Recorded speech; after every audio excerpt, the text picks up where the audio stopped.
I found myself 4 years ago, after groundwork in the Strategic Investment Board, an interesting organisation, an organisation set up established by the executive to accelerate infrastructure investment. So it's so interesting. What does a person like me from the social economy sector join a whole band of engineers and people who are finance experts?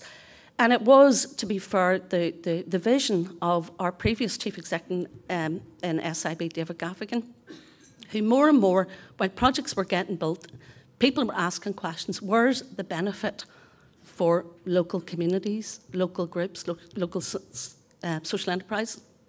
And it was a time, arguably, when quite big multinationals came in, and it was a slash and burn approach. They built the roads, the hospitals, the schools, and they left with the profits. The growing politicisation and devolution in Northern Ireland, actually more politicians began to ask questions and said, well, where is the local benefit? Where is the true meaningful local partnerships?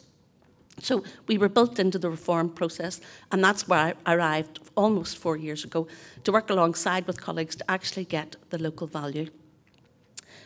What my challenge is to look at how we can develop infrastructure projects more in the round, involving the community and voluntary sectors with the private and public sector.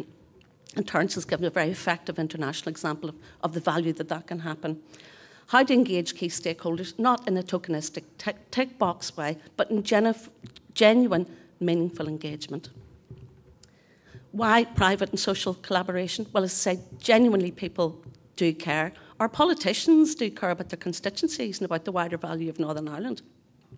But local people, and indeed I think I'm sitting looking at some of the most effective lobbyists that certainly could work Capitol Hill and indeed Westminster. So I think your voice was heard by local politicians.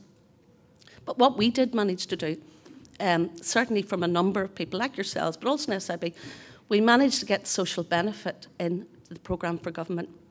We managed to get it into the investment strategy for Northern Ireland. When those are in those high-level documents, then departments have to do action plans. So it got teeth. It's also to the heart of the Strategic Investment Business Plan.